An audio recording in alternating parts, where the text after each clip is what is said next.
Cast here at the Kokomo Post Sports. I'm your host, Jay Stevens. And guys, this is a place to get all the info on things going on inside the athletic department at IU Kokomo. And joining us for today's show, like he does every single week, it is Grant Patterson. He's the Sports Information Coordinator at IUK. Grant, unfortunately, we wanted the 49ers to win the Super Bowl, but that didn't happen. Came up short for sure. I was disappointed a little bit with the way they played in the second half. I thought they kind of played not to lose, but in the end, after a very ugly start to the Super Bowl, most watched football game every year, it was very hard to watch. And then I'm glad we turned a page. Even though the Chiefs won, I'm still glad we turned a page, and it was a good game at the end. So only, I think, the second ever overtime NFL Super Bowl game. So I think that's pretty dang cool. I do too. That was pretty cool. And also it was cool, and even better than cool, is seeing Usher at halftime and everybody that was out there with him on the field. I thought at the end the platform was going to break because they're bouncing so much, but it was fun seeing Usher out there on the grand stage doing his thing. Yeah, not even that. It's just, I didn't even pay attention to the end where you thought the stage could collapse. I was more so just impressed with how he was nonstop singing and dancing the whole time. He was constantly moving and still singing. Just tells you how he's perfected his craft over the years. But when Ludacris came out, that's what did it for me. Dude, Ludacris came out, and then Lil Jon was there, and I'm like, I haven't seen him in years. I know he's still active, but I'm like, you're not in the limelight at all, out there doing anything that people see all the time. But then all of a sudden, Lil Jon is out there getting everybody hyped like normal. And it gave Usher time to, I think, do another wardrobe change. Right. I think I saw he did 3 in 5 minutes. I don't know if that's an exact time, but he changed clothes a lot in a short period of time. Came out there and was out there just doing his thing, man. Yeah, that was another piece for me. Lil Jon coming out there definitely sealed the deal on whether or not it was a good or bad halftime performance. Definitely one of my favorites in recent years. I know it wasn't the public's favorite necessarily, though, and that kind of surprised me. I don't understand it. People are mad at Usher and the performance. They're upset with Travis Kelce, with what happened with him and Andy Reid. And I'm like, it's football. He apologized. Things are going to happen. People don't like the performance. I don't understand that either. People are going to be happy, or some people will be unhappy. You can't please everyone. Yeah, I'll just say this. If you think Travis Kelce is a bad human being for what he did to Andy Reid, you are not a football fan, and that was clearly one of your first few football games watching. How do you not expect timbers to be flaring when you're on the biggest stages? You know, that performance by the Chiefs got everybody talking, but the performance by Sydney Duncan got people in the conference talking because she won her second River States Conference Women's Indoor Field Athlete of the Week award. She just keeps doing amazing things, man. We talk about it, we highlight it, had A standard throws in the shot put. I believe she's first in conference in both the weight throw and shot put. She is doing her thing week after week after week. Yeah, now I think it's 2 in the last 3 weeks. Her 2 awards have come in the last 3 weeks, so really shows that she's been turning it up a notch as we approach this weekend's River States Conference indoor meet. So for her, she's already locked in for the shot put. We know she'll be competing at the NAI Indoor Nationals here in a couple weeks, but she leads the conference in the weight throw too, so I'll be interested to see if maybe she can hit a mark this weekend, whether it be A or B. Either one will seal her appearance at the indoors and the weight throw as well, and she's really led our team. I expect her to be a leading point scorer this weekend for the team in the conference meet. They expect to finish high, finish strong there, so I expect to see the same good things we've seen out of her and just continue to lead. Maybe she'll come out on top. I mean, it's one thing to be leading the conference all indoor season, number 1 in the weight throw and the shot put, but to do it with everybody in the conference there at the conference meet is a whole nother thing. So we'll be rooting her on. Hopefully she can get it done in both events this weekend at the indoor meet in Ohio. That'll be great. Also, Julian Wallace won the Athlete of the Week for IUK last week for the Kokomo Post. He hit B standard in the 600-meter run, and he punched his ticket to compete at nationals as well. Yeah, so it'll be interesting to see. I know we were talking before the show that there's now 4 guys who have the B standard.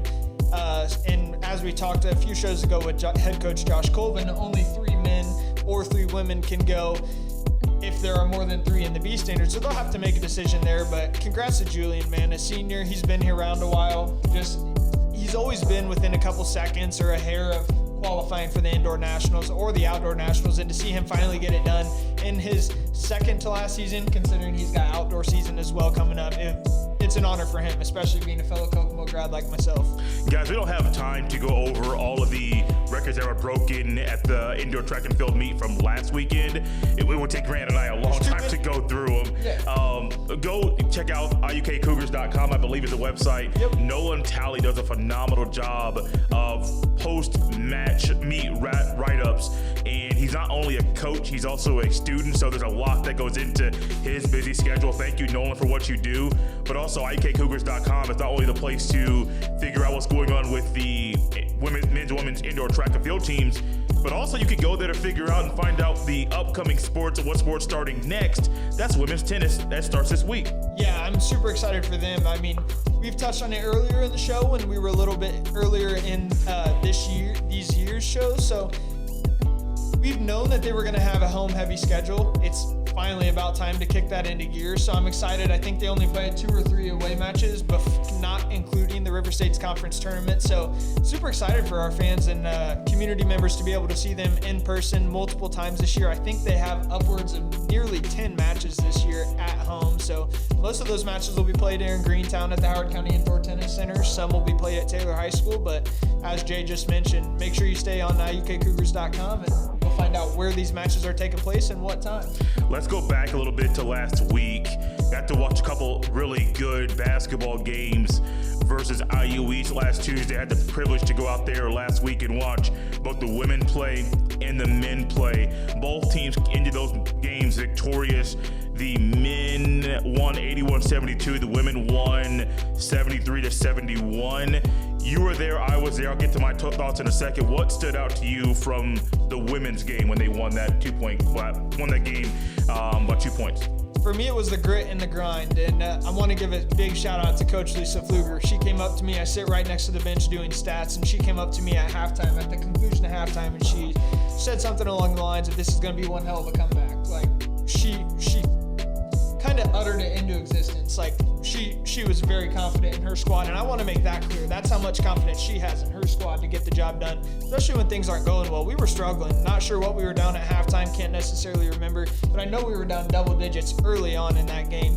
And slowly but surely, I think we were down double digits in the fourth quarter as well. Yeah. So to finally be able to, I think the pressure just got to East, and we were able to turn turnovers into points, and that, at the end of the day, I think we hit a game-winning shot in the final minute. Can't necessarily remember. A week goes by quick when you have 15 sports going on. But, yeah, game-winning shot by whoever did it. It was huge, and it's just another big win over our OMHR, our most hated rival, IU East. So when I think about this women's game specifically, and we do a lot of talking about and different players and highlighting what they have done in that game or in a week span, like Sydney Duncan.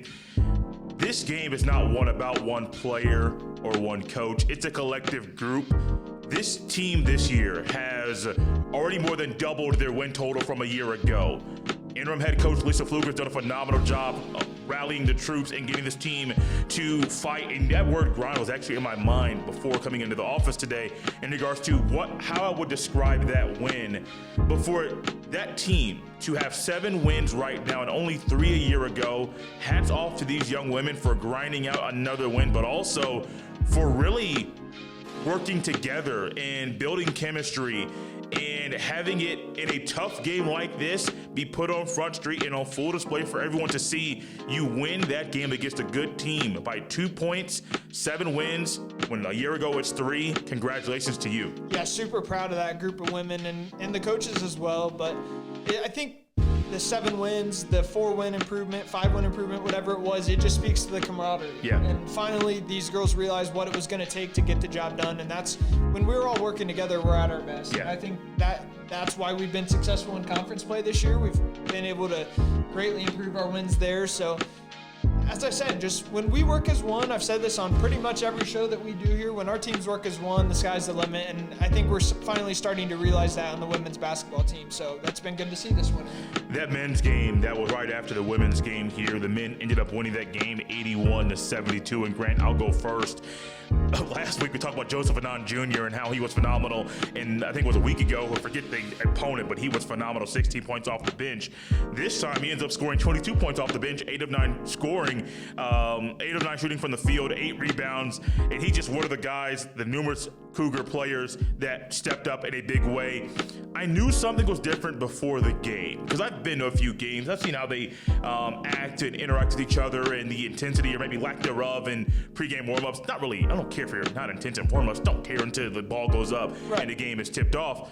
There was a different intensity by the basketball team on Tuesday, and that showed up in a big way all 40 minutes, which is why they ended that game with the win. Yeah, going up to IU East was one of our first conference games earlier in the season, and going up there leaves a bad taste in your mouth when you lose to your least favorite team in the conference, your closest geographically. So definitely leaves a bad taste in your mouth, and I'm sure Coach Eric Eckelbarger and company made that clear to them in the locker room, both pregame and throughout this whole River State's conference season, made it clear that we are going to get our get back. And I think I agree with you. I mean, I think the guys came out a little more pissed off than usual. Like they had a win on their mind, and it was very evident. And they wanted to. I mean, a 9-point win, yes, but we were winning. We were up fairly big most of the game. Yeah. The score doesn't necessarily do it justice. The guys seemed to play well for 40 minutes, and as I mentioned before on this show, anytime you can beat IU East, it's a great night. So to get 2 wins, both for the men and the women's teams, it was a great night for IU Kokomo basketball. This week there are a couple more doubleheaders. One of them is coming prior to this show, hitting your feed. One of them was on Tuesday on the road at Midway, both the men's and the women's. But Saturday, this coming Saturday, the final home game for the men, second and last home game for the women. It is senior day for both teams, but also it's a Kokomo Post Sports game of the week as we are highlighting and put a spotlight on the men's game as it is their final regular season home game, possibly a home game in conference tournament, not sure, but we'll be out there highlighting the game, and I'm excited to see the seniors get recognized for what they have done at IUK. Yeah, I am as well, greatly.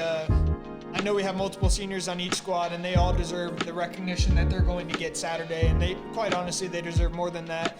But this Saturday is going to be a great day for IU Kokomo basketball. I know both teams did not play well at Southeast earlier in the year, kind of similar to East, so I know we're hoping for a bounce-back effort from both teams, both the men and the women. But to me, more importantly, the men's game. Yeah. We hosted IU Southeast last year in the River State's Conference Tournament Championship game. Southeast probably doesn't get in the tournament if they don't win that. They win that game on our home floor. I know we already lost to them earlier in the year, so that's now 2 games in a row we've lost to the Grenadiers of IU Southeast. So that's going to definitely be a talking point, I'm sure, from Eckelbarger and his staff. But just more importantly, it's another one of our rivalry games. You know, most of these games are always closely contested, close battles. So we'll see what our teams have.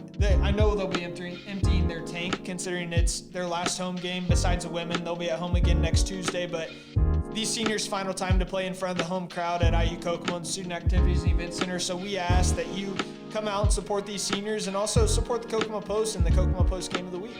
Guys, there is one thing that Grant said last week that I didn't think was going to happen. Part of it I thought was going to happen. I didn't really think the opponent, the IUK baseball team played last week, was actually going to be who they ended up playing. There was a week, I think 2 weeks prior to the originally scheduled home opener that got pushed up into last week as the baseball team had home games at Kokomo Municipal Stadium, played Tennessee Westland. Didn't think that was going to actually happen, but that did happen. Unfortunately, they were 1-3 on the weekend. That one win was a 10-9 win over the number 6 team in the country, and so that's a pretty big deal. I think you were there. What did you see and take away from those games? First off, anytime you get a win over a nationally ranked opponent, that speaks levels to the talent you have within your program. But, man, I think the whole coaching staff will agree with me when they hear this. But we should have gotten out of there with at least 2 wins, maybe 3, maybe even have taken the series with that going 3-1. But drop game 1 by 1 run, lose 9-8. I don't like mentioning questionable calls, but there was by far a questionable call that was ruled a home run. I thought we should have taken game 1, but some things to clean up. Game 2 was ugly. We don't need to talk about that. Coach and staff will agree there. But to bounce back and listen to Coach's message after dropping the doubleheader on Friday and coming back and playing with that energy and enthusiasm that they played with Saturday to knock off the number 6 team in the nation speaks levels. And I think both sides, both offensively, we saw great strides this weekend. They played pretty well last weekend at Truett, but it was a little more consistent this weekend, excluding Game 2's performance, and the pitching staff got better as well. One person I want to highlight is Victor Fuji.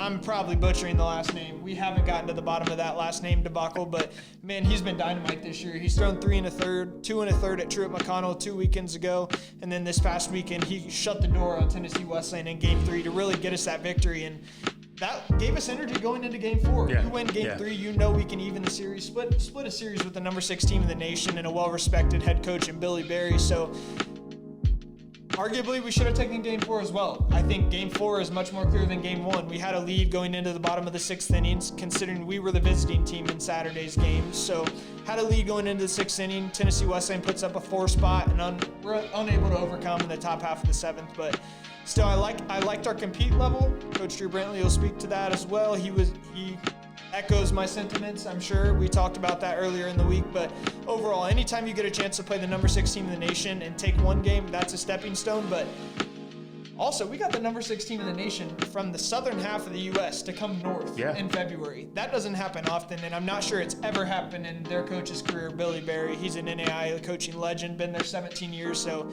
to get them to come north, that speaks to what we have going in our program, the facilities that we have. So, man, if you're a recruit out there listening, there's no better time to be a part of IU Kokomo baseball than now. You know, the weather was pretty good for that series as well. It wasn't the freezing, frigid temperatures we're used to in February. The weather was pretty decent, which is weird to say when it's what it is currently right now. I think it was 50 over the weekend, maybe 45. Friday, it was beautiful. Friday, it was peak baseball weather. Couldn't have asked for anything more. Saturday, a little bit hairy, but hey, how often are we able to play baseball the second weekend into February in Kokomo, Indiana?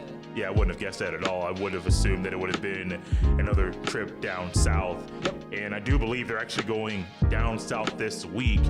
Now, help me understand this. There's a home game Thursday, but then there's a lot of games on Saturday and Sunday in Tennessee. What kind of invitational, I don't know what it's called, are they embarking on and playing in this weekend?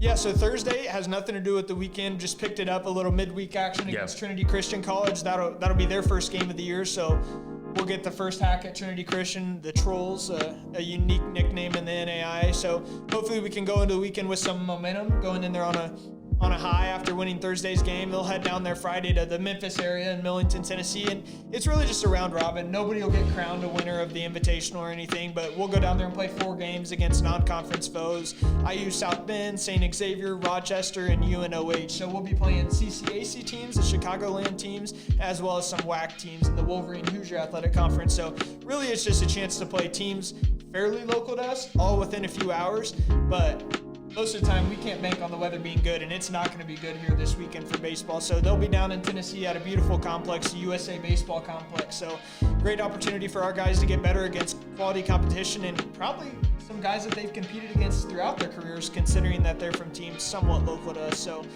I know coach's expectations are high going into this weekend. Chance to get a win Thursday, and then 4 winnable games this weekend in the Memphis area in Millington. So hopefully we talk next Tuesday and we've won 5 straight on the baseball side of things. Sure hope so, guys. Normally we open the floor up for Grant to provide any type of comment he has about what's going on athletic-wise at IUK, but this week we're not going to go open it up for anything.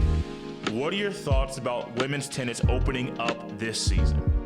Man, I'm excited. I'm always excited when a program begins a new season, and for me, it's even more exciting with golf and women's and tennis, for example, because they compete in both the fall and the spring. So spring is their championship season. Fall, it doesn't matter if you go 0-10. I'm sure Christine Miller would have liked to play a little better than they did this fall. Still racked up a few wins, but I'm sure that this team, come River State's conference championship time, I'm sure they'll be clicking on all cylinders. I'm sure they'll be playing well, and overall, I'm just excited. We got some freshmen who got their feet wet this fall. We also got some returners who hopefully are in the groove of things. Having the Howard County Indoor Tennis Center is nice to have locally. These girls can compete and play against each other, play in different tournaments all winter long. So top-notch facility nearby. Nothing more you can ask for. And these girls will be competing Friday against Calvin University at 12. I expect all all that matters to me is that they go out there and play hard, which I'm sure they will. And a Christine Miller-led program. She's a local tennis coach, been around for years. So I'm expecting great things from her and company. Her and her assistant, Andrea Saylor, they'll have them going. Guys, also one quick thing before you end this show. Head out to the IUK sports-specific social media pages, Instagram, Twitter, Facebook. I don't know if they're on TikTok as well. I'm not sure.